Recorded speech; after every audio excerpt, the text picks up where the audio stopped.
struck this just in a couple of weeks. Just this last week, a big study came out by the Harvard Medical School, which provided some numbers that we didn't have in making this film, which really kind of start to account for some of these hidden costs of coal, both to the nation, but and they focus in on Appalachia. I think the big figure of the study was that if we were to account for all the costs that are externalized, when we pay for coal from a coal company or a utility, what's not calculated are the health costs and the environmental costs. And if we were to calculate those costs, it would add something like $500 billion to the economy, right? Right, and I looked over that study briefly today and noticed that the only thing they were talking about in healthcare was diseases as they relate to lung problems. Not all the other problems, cancers or any other thing, developmental problems from mercury emissions or anything else.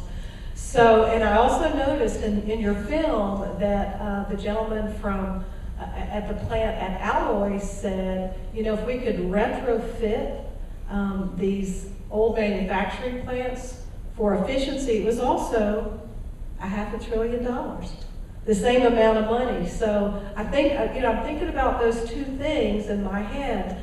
Here you have $500 billion you can invest to increase energy efficiency in the Rust Belt, as they said there, capturing energy, actually providing jobs as they retrofit these plants, making the plants cost competitive again, so that we can have manufacturing in this country, or we can continue business as usual down the same failed path and pay $500 billion a year for healthcare costs and externalized costs, only, as we know, related to lung problems. This is the astonishing thing to me. So, and that was just in Central Appalachia that they focused on. Well, yeah, I think there is a part of the study that does look at mercury, and I think the figure was $75 billion a year only in Appalachia in health impacts from air and water pollution. Now, the problem seems to me, is that the incentives are all wrong in terms of encouraging a shift away from coal, because the coal states, and West Virginia is a classic example, is a captured state.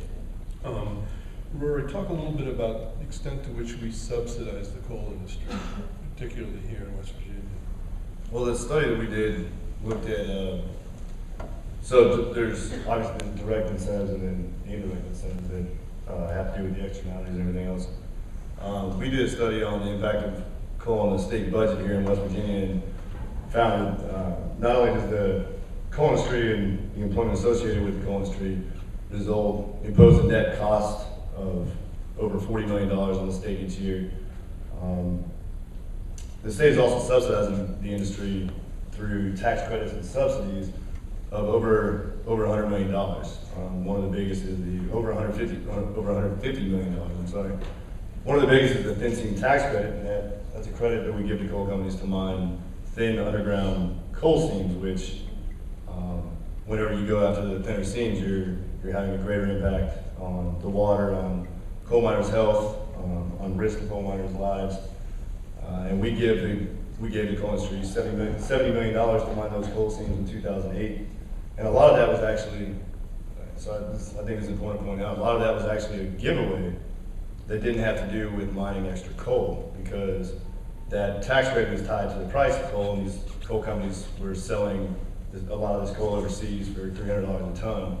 And so while they were making greater profits, the state gave them an extra $35 million that had nothing to do with creating new jobs or mining more coal. So it's the whole system is kind of, when you think about what an extra $35 million could have done for economic development in the coal fields, for supporting energy efficiency, that's equivalent to what we got from the federal government for the weatherization program for a single year.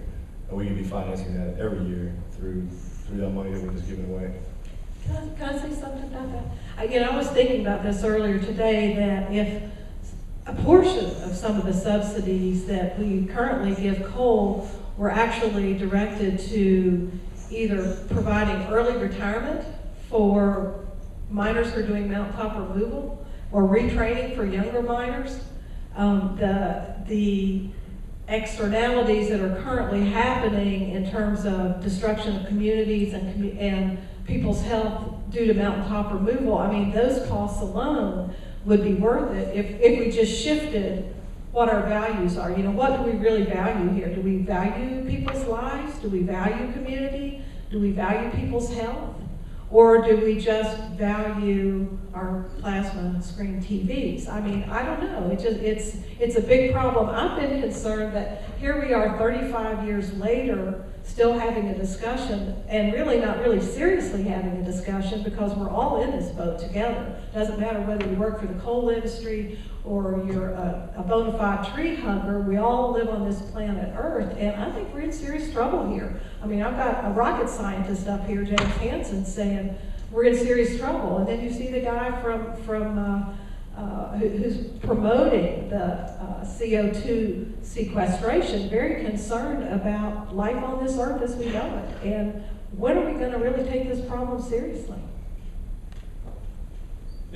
Part of the impetus in making this film too was it was just at the beginning of the election cycle, the Obama election, and we saw these clean coal ads just saturating the airwaves, and no one seemed to know what they were talking about in terms of what is this clean coal. And it sure sounds good, clean coal, okay.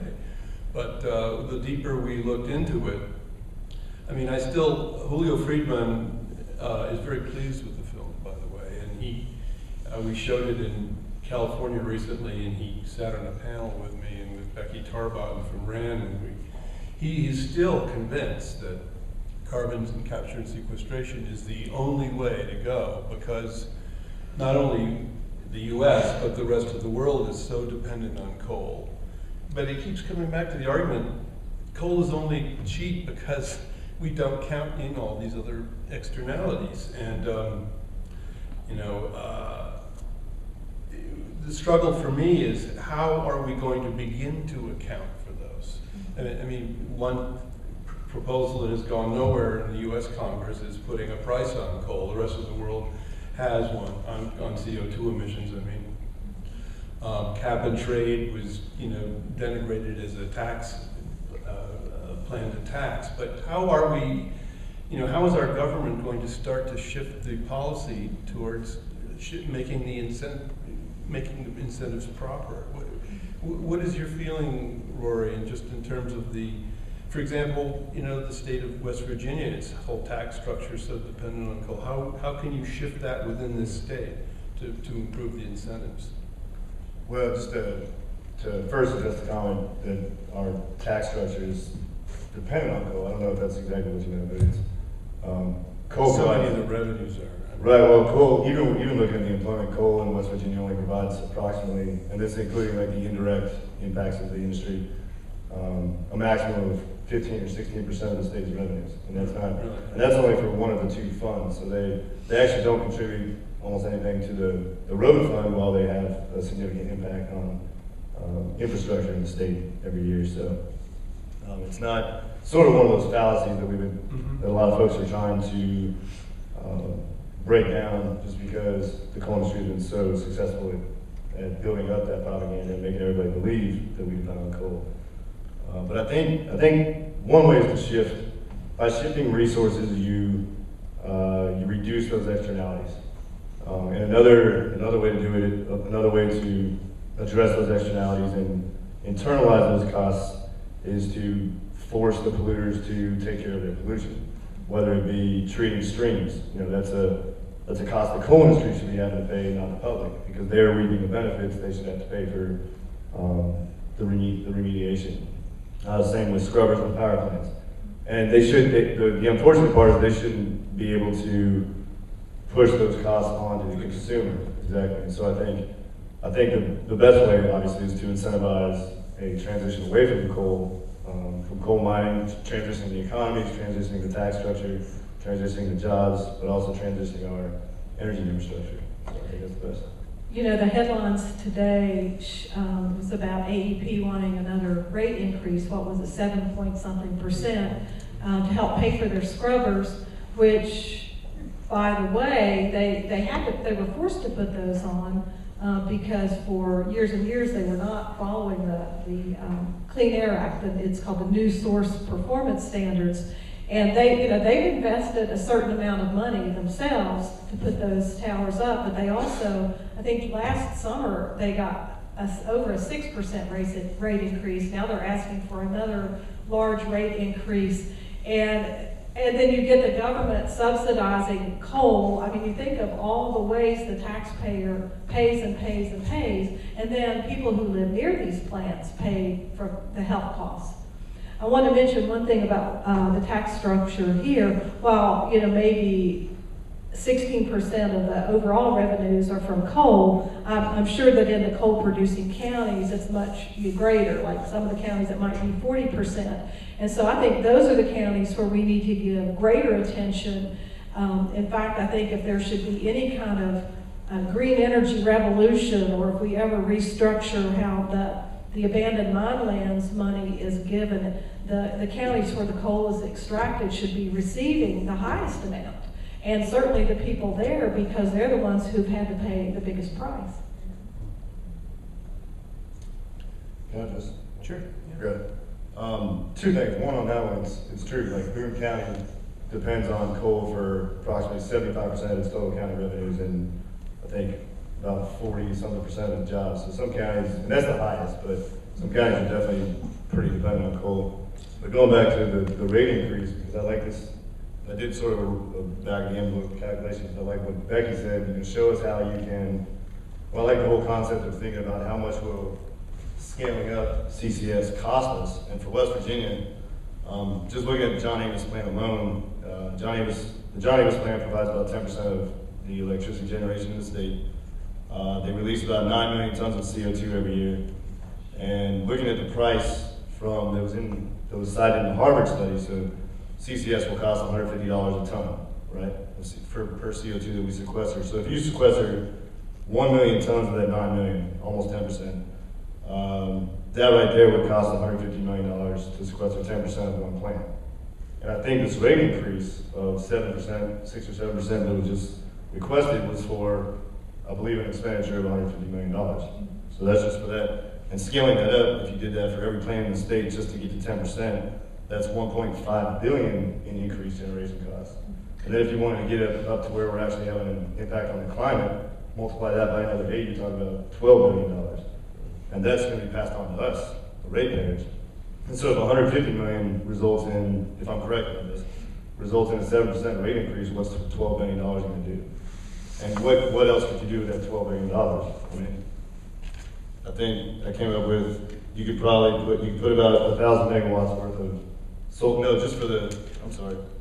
just for $9 billion of that, you could put about 1,000 megawatts of residential solar on people's homes, and you're going to come up with almost the same CO2 savings without having the extra external costs.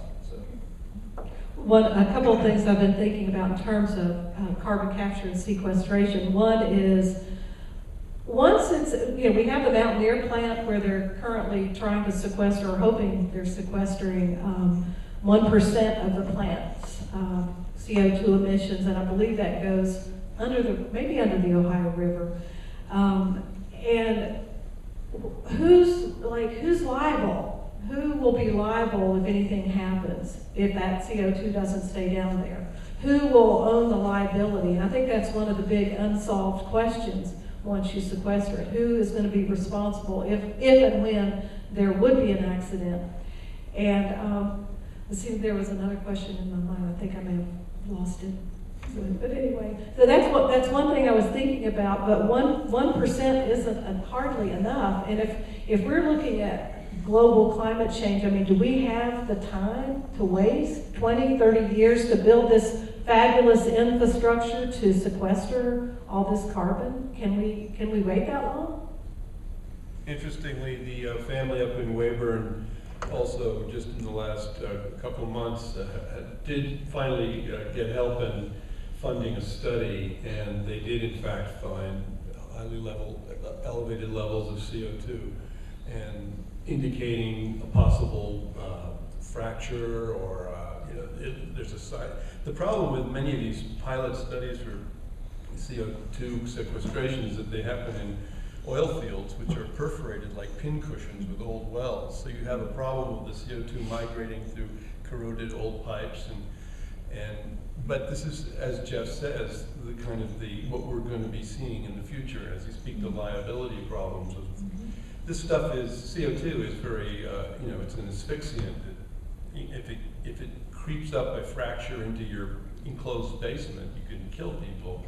Mountaineers and skiers in California occasionally die because there's some naturally occurring CO2 leaks in the mountains, and you go into a valley, and you can get into one of these places and you die. And in Lake Nyos in Cameroon in the 1980s, a volcanic source of CO2 built up underneath this lake, and one night it turned over basically and killed 150, a large amount of people. I can't remember the exact number, but so this is dangerous stuff. It's highly corrosive, and that's going to be going through pipelines, and we've had many problems with pipelines with natural gas in the Trans-Alaska pipeline.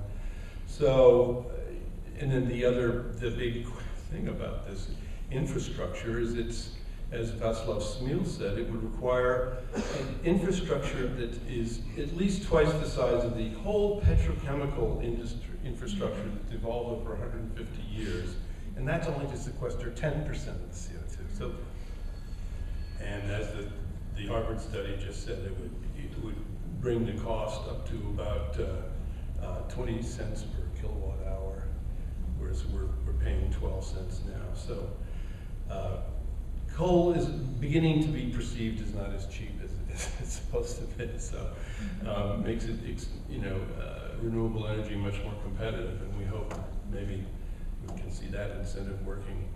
But should we throw it out to the audience? Anything else you guys want to say before we do? How much for high level did you come up with wind power, diseases from wind power?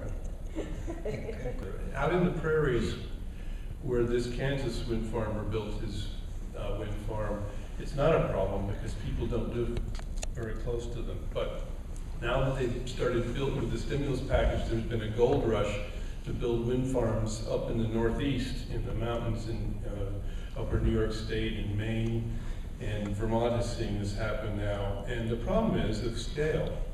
These wind turbines are bigger than the Statue of Liberty, and they put them up on these small little New England ridges, and you've got people living in the valleys. And the problem with these wind farm turbines is they have a very low level vibration. It goes all day and all night, and it's amplified in the valleys.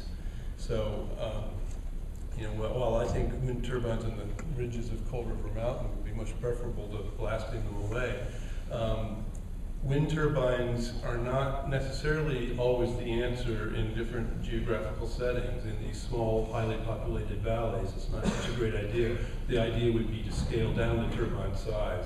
Because basically you have to remove the top of the ridge to get the tractors, and these turbines are huge. You have to build a 40-foot wide access road, 60 feet wide in the turns, and basically shave the top to make a level cement bed for the turbine. So it's in fact, in the health problems with wind farms, there is a high incidence of hypertension, blood pressure raised, people have insomnia if they're too close. It's just a matter of keeping them about 1.5 miles from the populated area. And it's important to remember also that manufacturing wind turbines requires burning coal to manufacture the steel, which requires mining. And manufacturing solar panels, the silica we saw, they use coal, but they also mine the silica.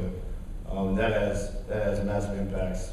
Both of these technologies also require rare earth metals, which are, I think, mined mostly in China under Africa. They're source of a lot of conflict minerals like blood diamonds. There's coltan and stuff like that. And so these technologies do have significant impacts on the road. It's a question of appropriate technology used appropriately. So